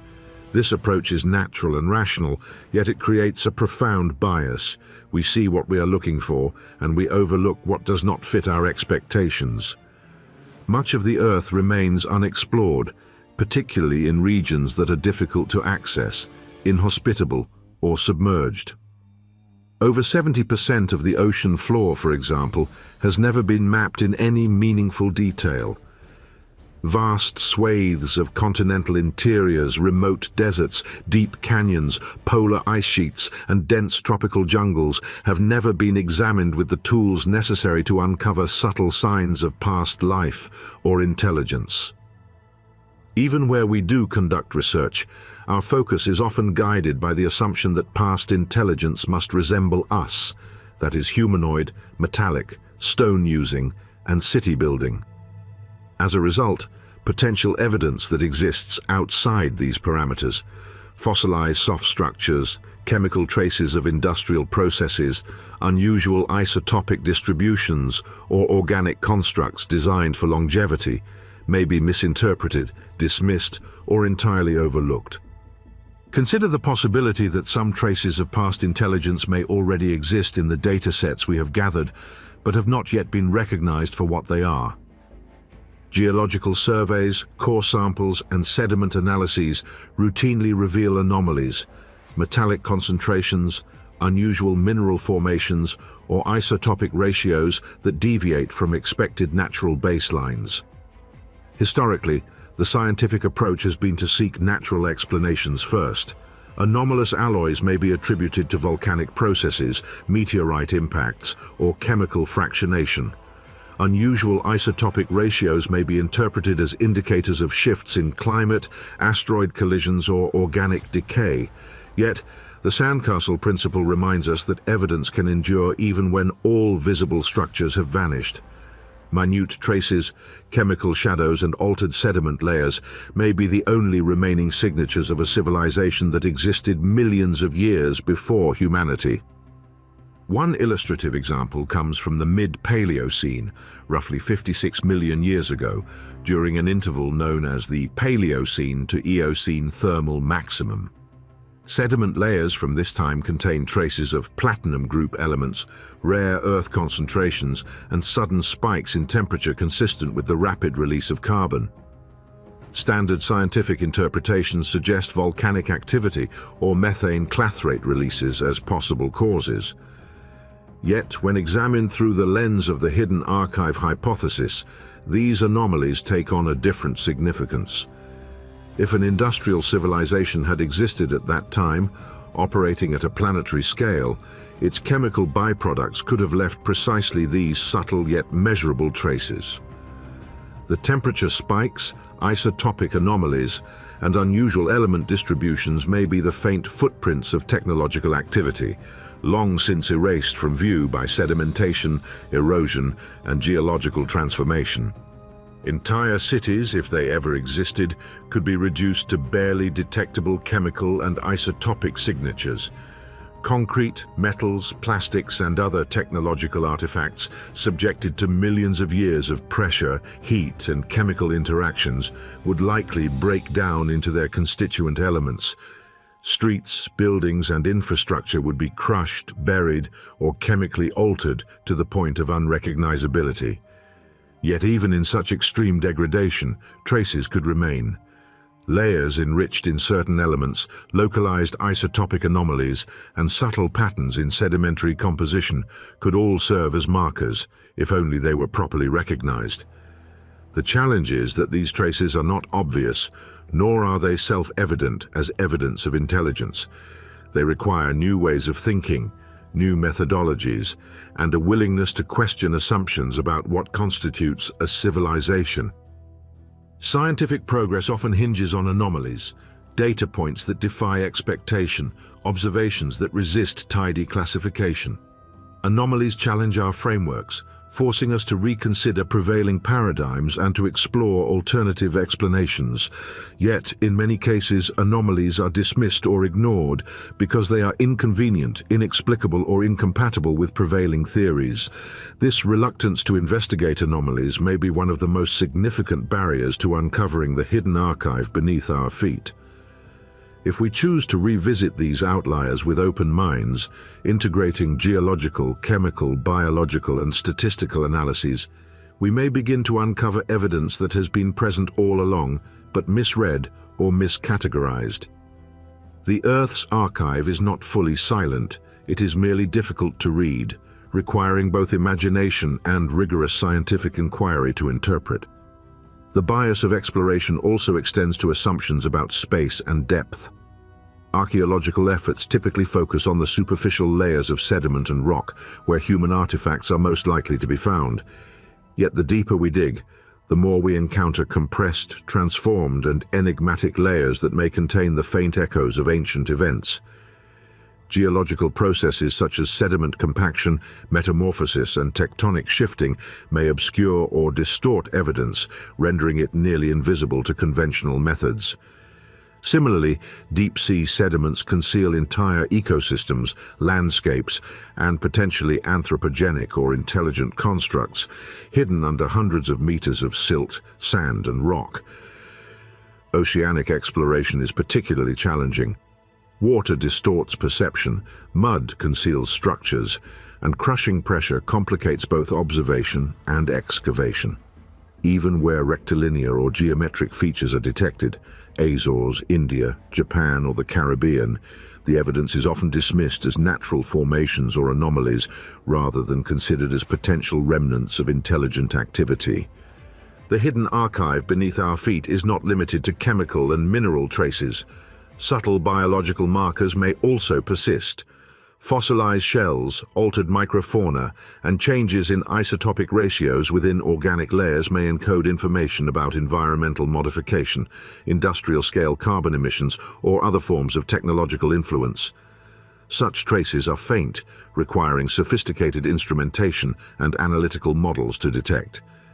Yet, over deep time, these biological and chemical footprints may endure far longer than any monument, machine, or city, precisely because they are integrated into the natural cycles of sedimentation and geological transformation. The Earth remembers, but it does so in its own language, a language of isotopes, chemical anomalies, sedimentary structures, and fossilized microorganisms. Learning to read that language is the key to accessing the hidden archive. One of the most fascinating implications of this concept is that our understanding of the past may be fundamentally incomplete, not because evidence never existed, but because it exists in forms we are not accustomed to recognizing. Misclassified alloys, unusual crystalline structures, and anomalous chemical layers may already reside in geological and oceanic databases, dismissed as natural oddities or experimental error.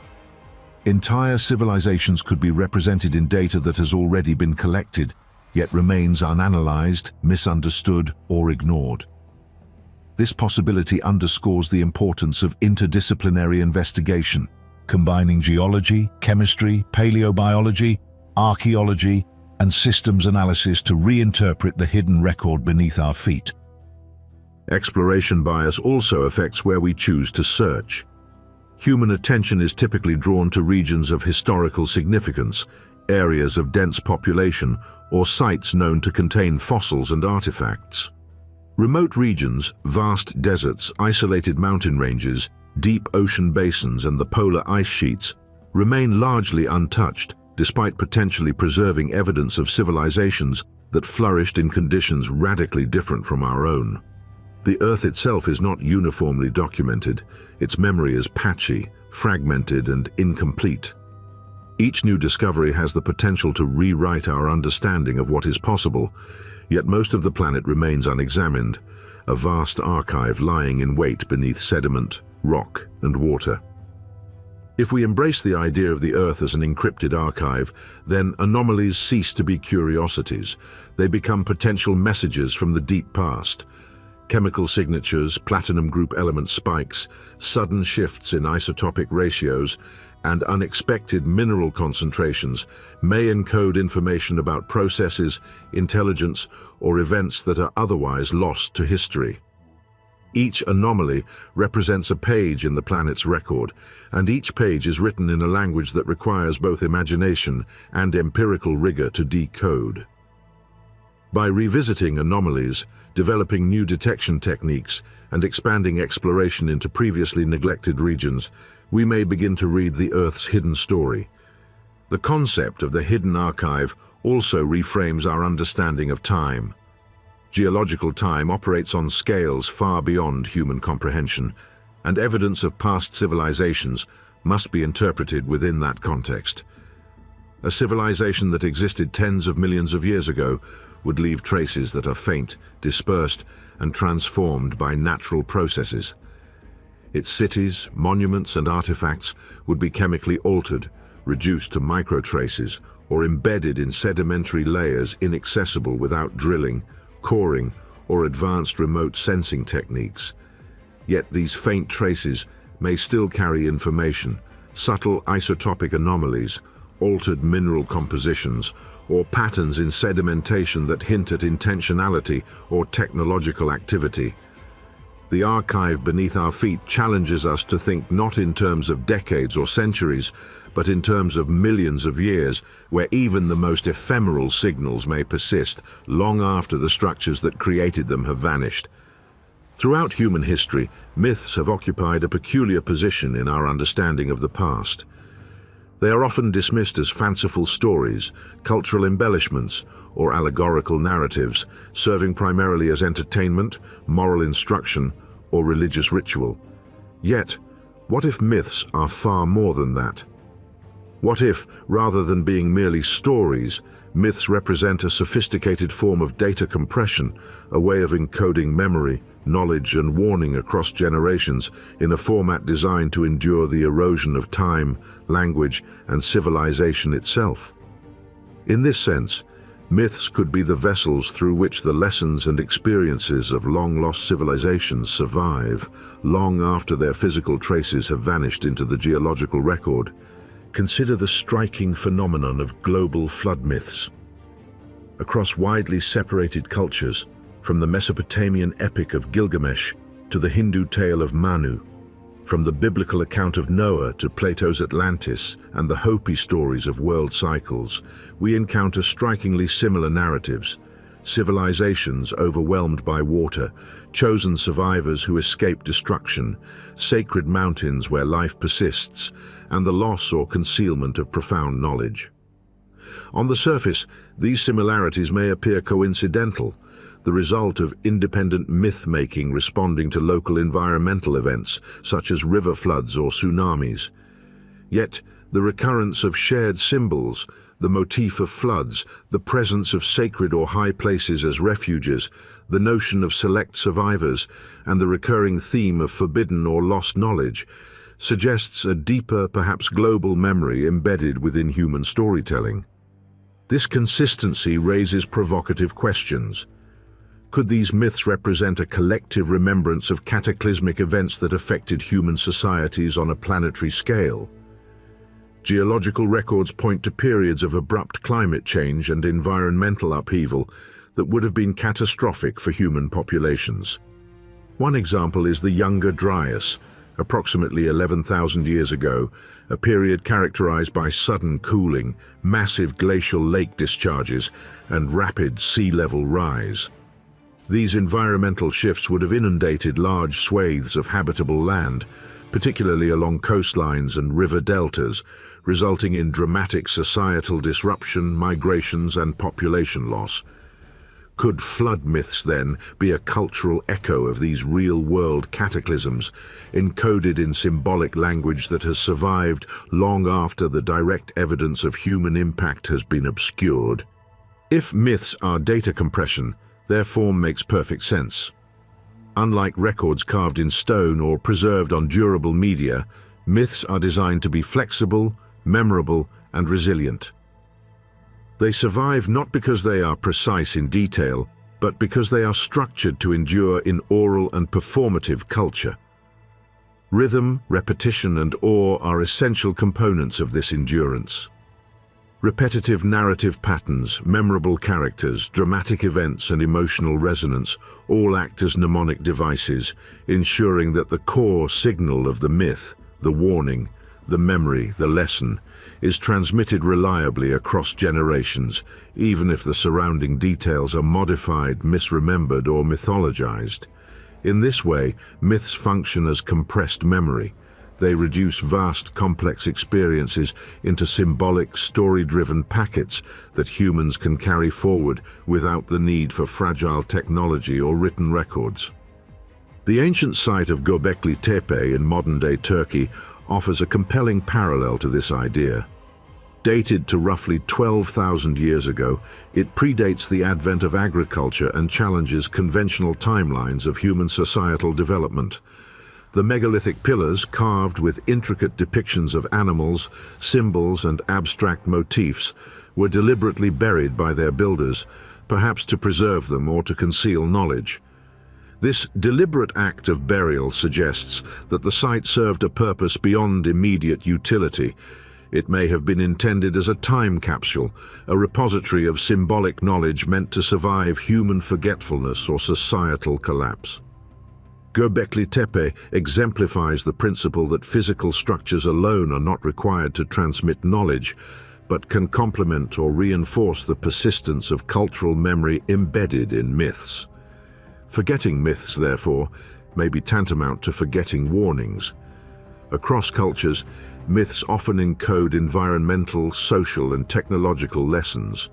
Tales of floods, fire, cycles of destruction, and moral hubris may reflect repeated observations of natural catastrophes, technological failures, or societal collapses.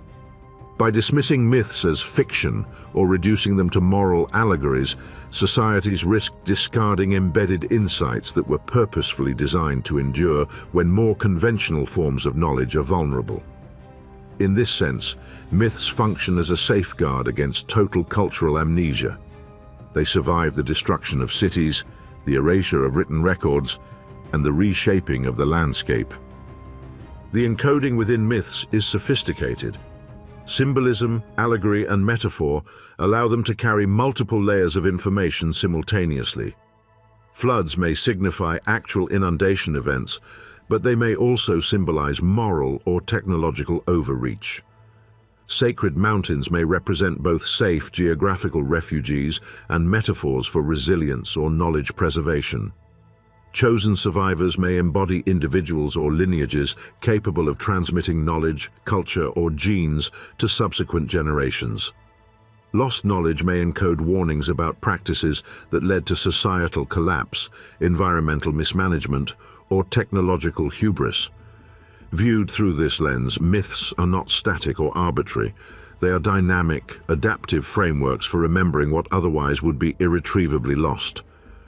The cross-cultural consistency of these narratives is particularly remarkable. The recurrence of flood myths, for example, cannot be fully explained by independent invention alone. While local environmental conditions may inspire similar stories, the strikingly parallel themes across Mesopotamia, the Indian subcontinent, the Americas, and the Pacific suggest either a shared ancestral memory or a universal human capacity to encode catastrophic experience in symbolic form. This universality hints at a principle that extends beyond cultural specificity. Myths are an adaptive form of information preservation, optimized for endurance in contexts where conventional records fail. The Younger Dryas provides an illustrative case. At the end of this period, roughly 11,000 years ago, abrupt climate change resulted in massive glacial meltwater floods, sea level rise, and regional extinctions. For human societies at the time, these events would have been catastrophic, reshaping coastlines, erasing settlements, and threatening survival.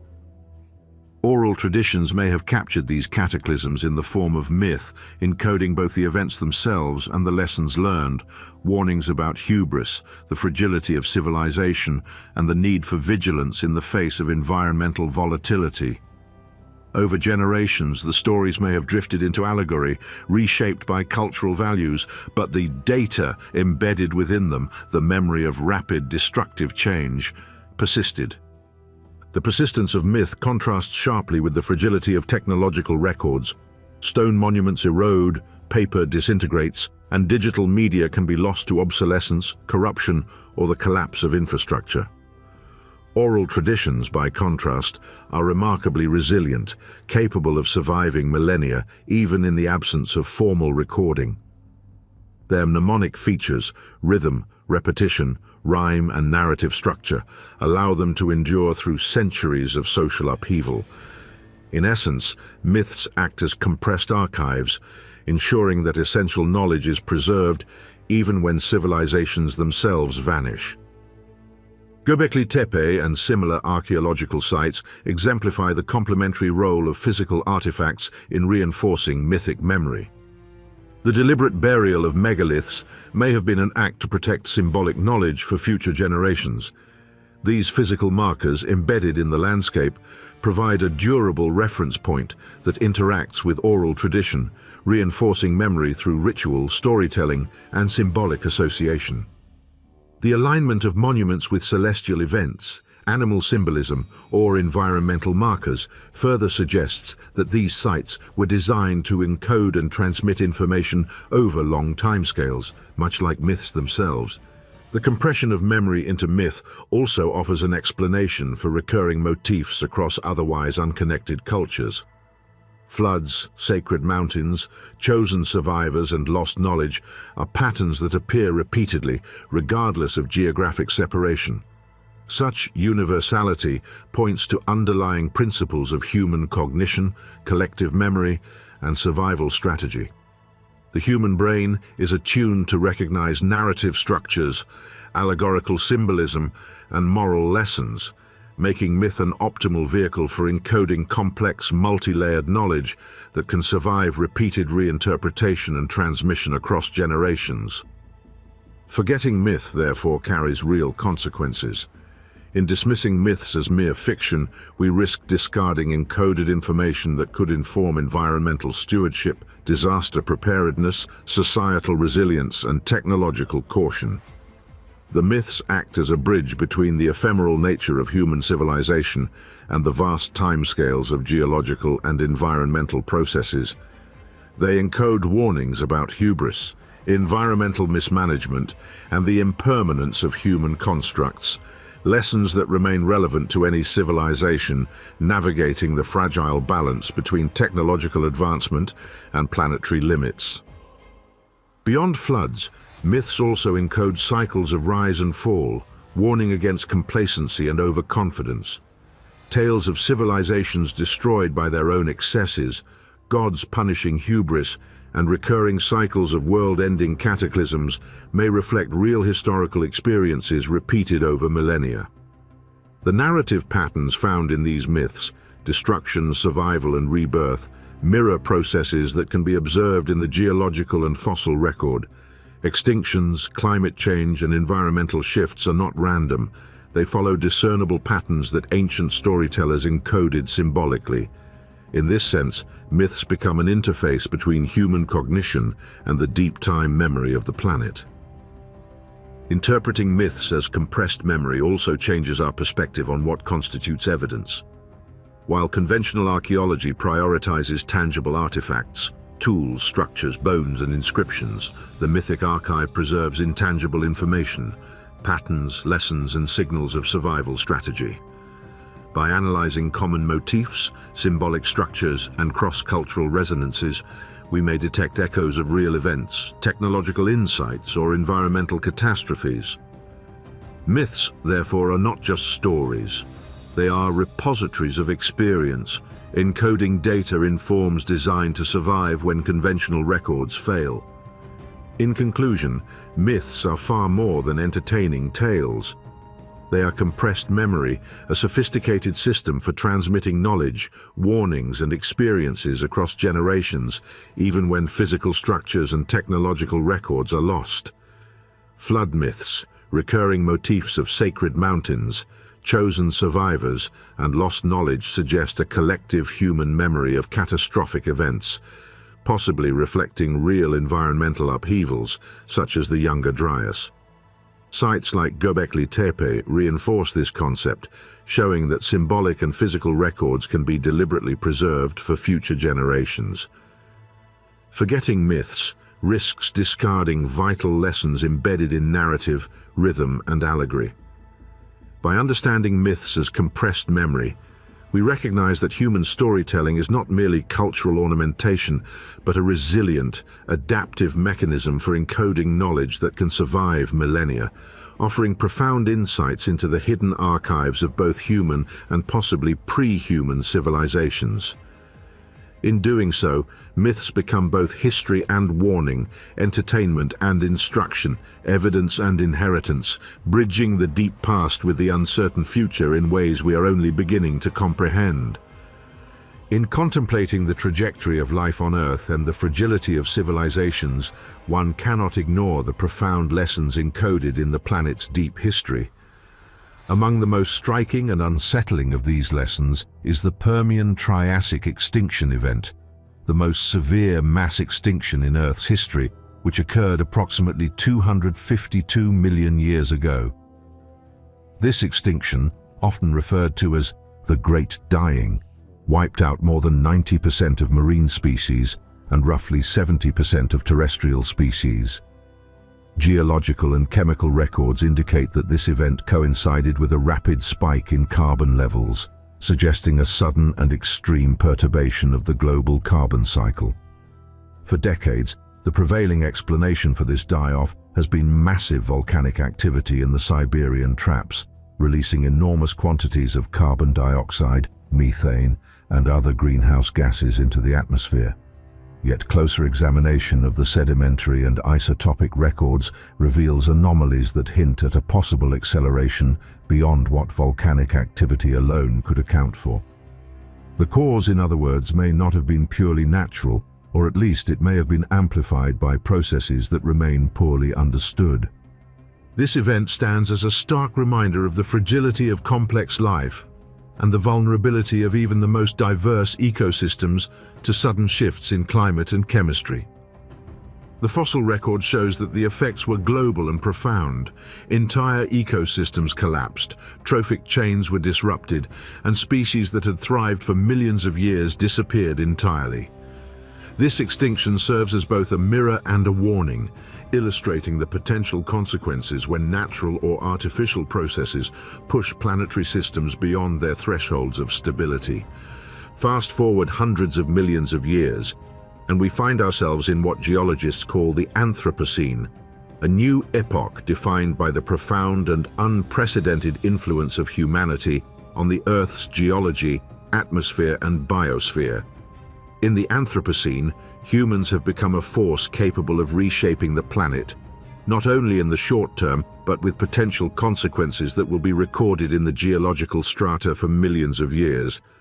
Our fingerprints are visible in the form of plastics, microplastics embedded in sediments and soils, radionuclides from nuclear testing that have permanently altered the isotopic composition of the crust, and dramatic shifts in biogeochemical cycles, particularly nitrogen and phosphorus, due to intensive agriculture. The carbon spike we are producing today mirrors the patterns observed in past extinction events, raising the unnerving possibility that we are repeating arcs seen in Earth's deep past. Just as the Permian-Triassic extinction may have been accelerated beyond what was expected from natural processes, so too might our industrial civilization be driving rapid planetary changes that surpass the natural variability of the Holocene. Collapse, however, is rarely sudden in the way popular imagination might suggest. It does not arrive as a single catastrophic event, a thunderclap signaling the end of a civilization. Instead, collapse is a slow, insidious process, unfolding across multiple systems simultaneously. Ecosystems begin to unravel, insect populations decline, coral reefs bleach and die, forests shrink, and marine species vanish at unprecedented rates. Supply chains fracture under the strain of scarcity and environmental change. Climate destabilizes, producing feedback loops that amplify initial stresses, while human societies struggle to adapt to accelerating crises. Fires rage across landscapes rendered vulnerable by drought and mismanagement. Floods inundate areas where natural buffers have been removed. In this slow-motion unraveling, the decline of civilization is both predictable and terrifyingly familiar. The signs are all around us, if only we choose to see them. The graphs of biodiversity decline, carbon accumulation, deforestation, and rising sea levels trend inexorably upward. Yet, beyond these immediate concerns, there exists a far deeper and more profound question. What happens millions of years from now? If humanity vanishes, as all civilizations eventually do, what traces of our existence will remain? Will we be remembered at all, or will our impact fade into chemical shadows, sediment layers, and anomalous isotopic ratios indistinguishable from natural processes? The Silurian Hypothesis and related considerations suggest that it is entirely possible for an intelligent civilization to disappear almost entirely from the observable record, leaving only subtle signatures in the geological archive. Our plastics, radionuclides, altered soils, and atmospheric anomalies may endure far longer than any of our monumental architecture, but they will not narrate our story. To future intelligences, should they arise millions of years hence, these traces may appear as anomalies, curiosities, or even mythological elements interpreted through the lens of their own emerging understanding. Imagine a distant future tens of millions of years hence. The continents have drifted into entirely new configurations. Mountains that once towered above us have crumbled.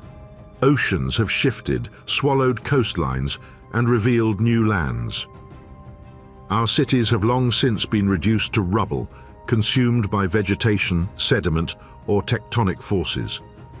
Satellites once circling the Earth as symbols of our technological reach have disintegrated or fallen into the oceans. All that remains of humanity may be microscopic shards of plastic, chemical anomalies embedded in sediment, and perhaps faint isotopic signatures that could only be recognized as artificial by an intelligence capable of detecting such subtle cues. These remnants would constitute our fossil record, a quiet and indirect testimony to our brief and intense existence. And yet, within this record, Future intelligences may also perceive echoes of ourselves. Perhaps they will detect our chemical shadows and interpret them as evidence of intelligence.